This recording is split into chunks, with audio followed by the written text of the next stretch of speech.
Hi, good morning all. మనం previous క్లాసెస్లో series resonance, parallel resonance చూసాం కదా. ఇప్పుడు అదే కాన్సెప్ట్ మీద ప్రాబ్లమ్ సాల్వ్ చేద్దాం, ప్రీవియస్ గేట్ క్వశ్చన్స్. సో ఈ ప్రాబ్లమ్ సాల్వ్ చేసే కంటే ముందు నేను ఒక కాన్సెప్ట్ చెప్తాను, ఆ కాన్సెప్ట్ బేస్ చేసుకొని నెక్స్ట్ ఈ ప్రాబ్లమ్ సాల్వ్ చేద్దాం. So let us take one another parallel circuit. Supply voltage V, resistance R, inductor L. This is capacitor. So total current is I. So ఇందులో ఫ్లో కరెంట్ మనం I1 అనుకుందాం, ఇందులో flow current I2 అనుకుందాం. So ఇప్పుడు ఏంటంటే ఈ resistance plus inductance component నేను ఏమనుకుంటానంటే impedance Z1 అనుకుందాం, దీన్నేమో Z2 అనుకుందాం. సో ఇదేమో Z2, ఇదేమో Z1. సో దీని నుంచి Z1 ఈక్వల్ ఏమవుతుందంటే R ప్లస్ JXL, Z2 అనేది ఏమవుతుందంటే మైనస్ JXC. సో దీని నుంచి నాకు అడ్మిటెన్స్ కావాలి అంటే 1/Z1, అదేవిధంగా అడ్మిటెన్స్ కావాలంటే 1/Z2. సో ఎప్పుడైతే ఇంపిడెన్స్ అనేటివి అడ్మిటెన్స్ అనేటివి ప్యారలల్ కనెక్ట్ అవుతాయి అప్పుడు టోటల్ అడ్మిటెన్స్ అన్నప్పుడు ఏం చేస్తాం, యాడ్ చేసుకుంటాం. సో కాబట్టి నాకు Y equal to Y1 plus Y2. So దీని నుంచి ఇప్పుడు నాకు Y ఈక్వల్ ఏమవుతుందంటే 1/R plus JXL plus 1/- JXC. So దీన్ని రేషనలైజేషన్ చేస్తే R minus JXL over. So ఇప్పుడు నాకు ఇదేమో రేషనలైజ్ అన్నప్పుడు సో దీన్ని మల్టిపుల్ చేసి ఈ టర్మ్తో మల్టిపుల్ చేసి డివైడ్ చేస్తాం. సో అప్పుడు నాకు A plus B A minus B వస్తుంది. అప్పుడు నాకు real part square plus imaginary part square R square plus XL square. ఇదేమవుతుందంటే Jతో మల్టిపుల్ చేసి డివైడ్ చేసినప్పుడు ఈ టర్మ్కి Jతో multiple divide J into J square, J square value -1 minus into minus plus, so plus J/XC. ఇప్పుడు ఈ టర్మ్ నుంచి నేను ఏం చేస్తాను అంటే రియల్ పార్ట్ సపరేట్గా ఇమాజినరీ పార్ట్ సపరేట్గా తీసుకుంటాను. సో అప్పుడు నాకు ఏమవుతుందంటే ఇది R square plus XL square plus J into 1/XC minus XL over R square plus XL square. So ఇది టోటల్ అడ్మిటెన్స్. సో ఎప్పుడైతే నాకు ఈ ఇమాజినరీ పార్ట్ అనేది 0 అవుతుందో అప్పుడు నాకు ఏమవుతుందంటే the total admittance becomes conductance, pure conductance అవుతుంది. ఆ కండిషన్ దగ్గర నాకు ఏమవుతుందంటే రెజోనెన్స్ ఫ్రీక్వెన్సీ అనేది ఎగ్జిస్ట్ అవుతుంది. సో కాబట్టి నాకు imaginary part must be equal to the 0 at resonance condition. The imaginary part must be equal to 0. కాబట్టి 1/XC equal to XL over R square plus XL square. Cross multiple చేసుకుంటేనేమో R square plus XL square equal to XL into XC. So ఇప్పుడు దీని నుంచి R square plus XL square equal to XL into XC అంటేనేమో ωL 1/ωc, omega cancel. So ఇప్పుడు నాకు XL అంటేనేమో omega square L square equal to L/C minus R square. So omega square equal to L/CL square minus R square over L square, that equal to 1/CL minus R square over L square. So దీని నుంచి omega equal to ఏమైందంటే నాకు 1/CL minus R square by L square radians per seconds. So ఇది నాకు Resonance frequency exist అయింది. దీని నుంచి నాకు అదేవిధంగా F ఈక్వల్ టు ఏమవుతుందంటే 1/2π square root of 1/CL minus R square over L square. So ఇది నాకు ఫ్రీక్వెన్సీ ఇన్ హెడ్జెస్. ఇప్పుడు దీని నుంచి నాకు ఏం కావాలి అంటే డైనమిక్ ఇంపిడెన్స్ అనేది కావాలి ఈ సర్క్యూట్కి. సో డైనమిక్ ఇంపిడెన్స్ మనం ఎలా కనుక్కుంటాము అంటే దీనికి ఈ డయాగ్రామ్కి ఫేసార్ డయాగ్రామ్ డ్రా చేస్తాను. సో ఫేసార్ డయాగ్రామ్ డ్రా చేసుకుంటాను నేను. సో ఫేసార్ డయాగ్రామ్ డ్రా చేసినప్పుడు నాకు ఏమవుతుందంటే ఇది ఇప్పుడు చూడండి ఈ సర్క్యూట్ ఫేసార్ డయాగ్రాము. నేను వోల్టేజ్ అనేది రెఫరెన్స్ తీసుకుంటాను ఇక్కడ. సో వోల్టేజ్ అనేది ఏం చేస్తానంటే నేను రెఫరెన్స్గా తీసుకుంటాను. ఈ వోల్టేజ్ రెఫరెన్స్ తీసుకున్నప్పుడు ఫస్ట్ I1 తర్వాత I2 కరెంట్ చూద్దాం. సో ఫస్ట్ I1 చూడండి.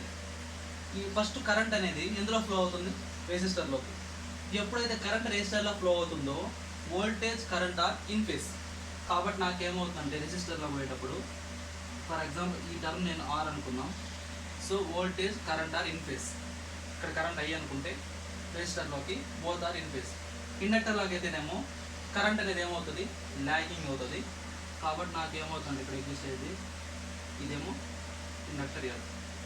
సో ఈ రెండింటిని రీకంబైన్ చేసుకుంటే నాకు ఎగ్జిస్ట్ అయ్యేది ఏంటంటే రిజల్టెంట్ కరెంట్ అనేది వస్తుంది. సో ఈ టర్మ్ ఏమో R, ఈ టర్మ్ ఏమో X. ఇదేమవుతుంది అప్పుడు నాకు ఇంపిడెన్స్ Z. సో నేను Z1 R1 అనుకున్నాం, దీనేమో ఇదేమో X, అక్కడ ఏమనుకున్నాం సో X అంటే రియాక్టెన్స్ టర్మ్ ఉంటుంది, XL. సో దీనికి యాంగిల్ ఏమనుకుందాం అంటే మనం θ1 అనుకున్నాం. సో అప్పుడు అంటే నాకు total resistance component, inductance component, total వచ్చేసి ఇంపిడెన్స్. సో ఇందులో ఫ్లో కరెంట్ ఏమైంది ఇప్పుడు నాకు I1 అయింది. సిమిలర్లీ ఇప్పుడు నాకు I2. సో I2 కరెంట్ అనేది సో వోల్టేజ్కి. ఇప్పుడు నా కెపాసిటర్లో ఫ్లో అయ్యే కరెంట్ అనేది వోల్టేజ్కి వచ్చేసరికి ఏమవుతుందంటే లీడింగ్. కాబట్టి ఇక్కడ ఓన్లీ ప్యూర్ కెపాసిటర్ ఉంది కాబట్టి 90 degrees. సో ఇది 90 degrees అన్నమాట. సో ఇది ఏమవుతుందంటే నాకు ఇది కరెంటు I2 అవుతుంది. సో I2 అవుతుంది. ఇప్పుడు ఇవి రెండింటిని మనం ఏం చేస్తామంటే ప్యారలల్ థియరీ అప్లై చేస్తున్నప్పుడు నాకు టోటల్ రిజల్టెంట్ కరెంట్ అనేది వస్తుంది. సో దానికంటే ముందు నెక్స్ట్ చూడండి, ఇప్పుడు ఈ సర్క్యూట్ నుంచి cos θ1 ఈక్వల్ టు cos θ1 అంటే ఏంటంటే adjacent side by hypotenuse. So దీన్ని ఏమనుకుంటానంటే O అనుకుంటా, దీన్ని A అనుకున్నాం, దీన్ని B అనుకున్నాం. సో అప్పుడు నాకు cos θ1 ఏమవుతుంది, cos θ1 అంటే adjacent side by hypotenuse. So adjacent side అంటేనేమో R1, హైపోటెన్యూస్ అంటేనేమో Z1. అదే దీని నుంచి sin θ1 ఏమవుతుంది అంటే sin θ1 అంటే ఆపోజిట్ సైడ్ బై హైపోటెన్యూస్ అంటే XL ఓవర్ Z1. సో అదన్నమాట. ఇప్పుడు నాకు ఈ టోటల్ రిజల్టెంట్ చేసినప్పుడు నాకు ఏమవుతుందంటే కరెంట్ అనేది టోటల్ కరెంట్ ఎగ్జిస్ట్ అవుతుంది. ఇక్కడ ఈ సర్క్యూట్ నుంచి టోటల్ కరెంట్ I అన్నప్పుడు ఏమవుతుందంటే నాకు ఇది I1 + I2. ఈ టోటల్ కరెంట్ అనేది ఎక్కడ ఎగ్జిస్ట్ అవుతుందంటే నాకు అక్రాస్గా వోల్టేజ్ మీద ఎగ్జిస్ట్ అవుతుంది. ఎందుకంటే ఇక్కడ ప్యూర్ కెపాసిటర్ ఉంది. సో దీని వాల్యూ ప్యారలల్ థియరీ అప్లై చేసినప్పుడు నాకు ఏమవుతుందంటే ఇది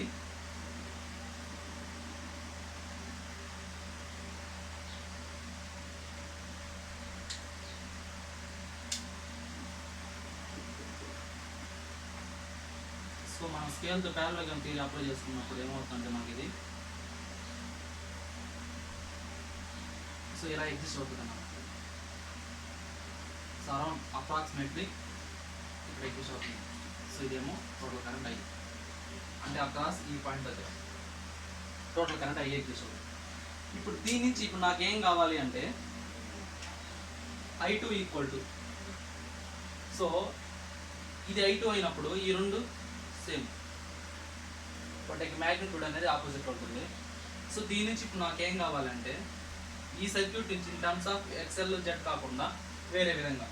సో అప్పుడు నా current sin θ1 equal to in terms of currents అన్నప్పుడు ఇదేమవుతుందంటే నాకు ఇది I2 అవుతుంది. సో ఇదేమో I1 అవుతుంది. సారీ ఇది IA, ఇది వచ్చేసి I2, ఇది వచ్చేసి I1. సో అప్పుడు నాకు దీని sin θ1 equal to I2 over I1.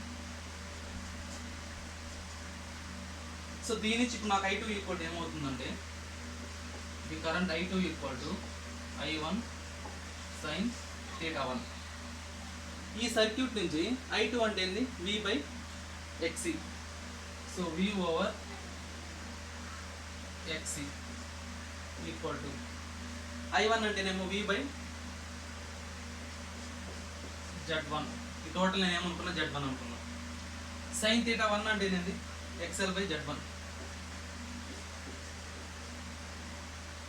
ఇక్కడ నేను -jx అనేది రిమూవ్ చేస్తున్నాను ఫర్ సింప్లిఫికేషన్ పర్పస్. సో ఇప్పుడు నాకు ఏమవుతుందంటే ఇది VV get cancel. So Z1 square 1/XC equal to XL over Z1 square. So దీని Z1 స్క్వేర్ ఏమవుతుందంటే నాకు XL into XC that equal to L/C. So ఈ Z1 ఏమవుతుందంటే square root of L/C. So దీన్నే మనం క్యారెక్టరిస్టిక్ ఇంపిడెన్స్ అంటాం. So next చూడండి, ఇదే సర్క్యూట్ నుంచి ఇప్పుడు నాకేం కావాలి అంటే ఇన్ టర్మ్స్ ఆఫ్ కరెంట్ ఐకి I1కి రిలేషన్ చూద్దాం. సో దీని సర్క్యూట్ నుంచి cos θ1 ఈక్వల్ టు cos θ అంటే అడ్జసెంట్ సైడ్ బై హైపోటెన్యూస్. కాబట్టి అడ్జసెంట్ సైడ్ అంటేనేమో I, హైపోటెన్యూస్ అంటేనేమో I1. సో దీని నుంచి ఇప్పుడు నాకు total current I equal to I1 cos θ1 exist అయింది. సో I1 అంటే ఏంది? I1 అంటే ఇందులో flow current V by Z1, V over Z1. cos θ1 అంటేనేమో R1 బై Z1.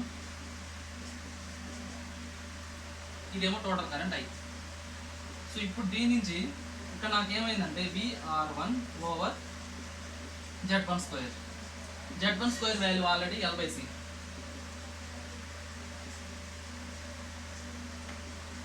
ఇది current I not I. So ఇప్పుడు నాకు ఇక్కడ ఏం చేస్తామంటే మనము V ఓవర్ L/C R1 ఇది టోటల్ కరెంట్. సో ఈ యొక్క కాంపోనెంట్ని మనం ఏమనొచ్చు అంటే ఇంపిడెన్స్ అంటాం. అంటే దీన్ని నేనేమంటానంటే డైనమిక్ ఇంపిడెన్స్ అంటాను.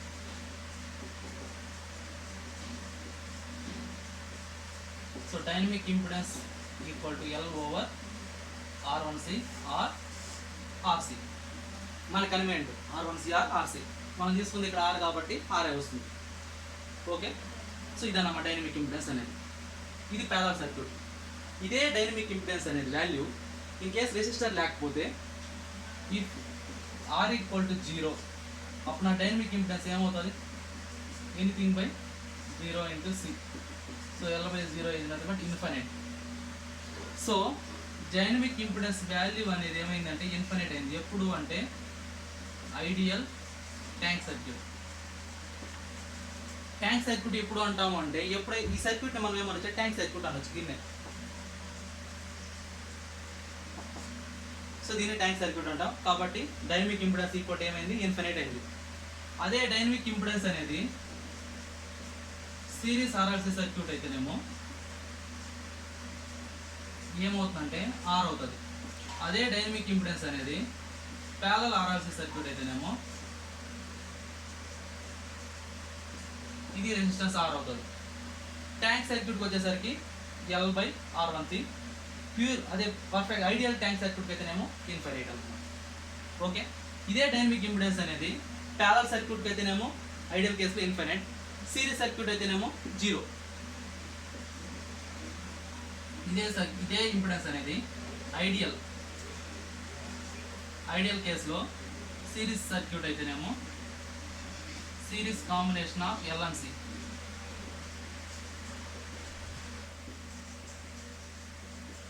దీని వాల్యూ 0 అంటే ఈ విధంగా ఉంటే దీని ఇంపిడెన్స్ ఏమవుతుందంటే 0.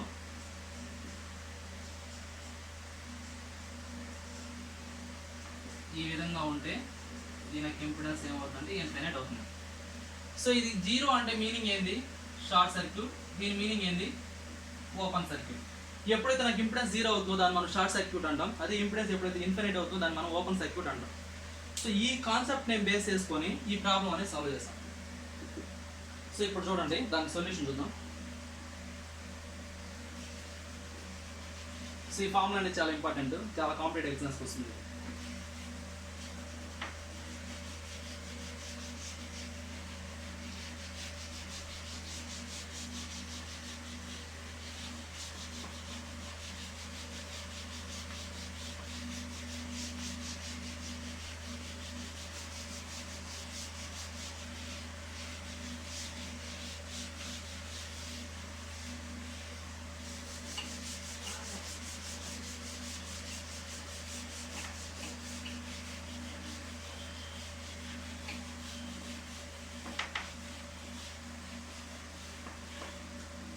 ఇప్పుడు చూడండి దీనికి సొల్యూషన్. ఎప్పుడైతే ఈ ప్యారలల్ కాంబినేషన్ ఉంటుందో దానికి ఇంపిడెన్స్ అనేది ఏం చెప్పాను నేను? ఇన్ఫినిట్ అన్నాను, ఓపెన్ సర్క్యూట్ అన్నాను. ఇప్పుడు నాకు ఈ రెండు కాంబినేషన్ ఇండక్టర్ కెపాసిటర్. ఇప్పుడు నాకు దీని ప్లేస్ నేను ఏ రాసుకోవచ్చు ఈ సర్క్యూట్లో? Open circuit open circuit. So ఈ రెండు ఓపెన్ అయినప్పుడు నాకు రిజల్టెంట్ సర్క్యూట్ ఏమవుతుంది 4 ohms 1 ohm 5 ohm. ఇదేమో ఓపెన్ సర్క్యూట్. సో ఇక నాకు అప్లై చేసిన వోల్టేజ్ ఏమో supply voltage V 10 sin 1000t. ఇదేంటిది 6 volt. సో ఇప్పుడు నాకు ఇందులో ఫ్లో అయ్యే కరెంట్ ఏమవుతుందంటే ఇలా సర్క్యులేట్ అవుతుంది. అంటే ఎలాగంటే ఇలా ఫ్లో అవుతుంది అన్నమాట. సో అప్పుడు నాకు కరెంట్ I అనేది ఏమవుతుందంటే దీని నుంచి ఇందులో నాకు కనుక్కోవాల్సింది ఏంటంటే current. So current I equal ఏమవుతుందంటే V 10 sin 1000t over resistance 4 + 1 + 5 4 + 1 + 5 అంటే మ్యాగ్నిట్యూడ్ మాత్రం తీసుకుంటే 10/10 that equal to 1 ampere. So ఈ విధంగా మనం ఏం చేస్తామంటే ఈ సర్క్యూట్ కాన్స్టెంట్ అనేది సాల్వ్ చేసుకుంటాం. ఎప్పుడు అంటే ఈ కండిషన్ నాకు తెలిసినప్పుడు. సో ఎప్పుడైతే ఈ ఐడియల్ కేసు ఇది 2 తీసుకుంటే దాని యొక్క వాల్యూ 0, అదే ఇండక్టర్ కెపాసిటర్ ప్యారలల్ కనెక్ట్ చేస్తే దాని యొక్క వాల్యూ ఇన్ఫైనైట్. సో ఈ కండిషన్లో మనకు ఈ విధంగా ఈ ప్రాబ్లమ్ని సాల్వ్ చేస్తాం. నెక్స్ట్ చూడండి, నెక్స్ట్ ఈ ప్రాబ్లం సాల్వ్ చేద్దాం.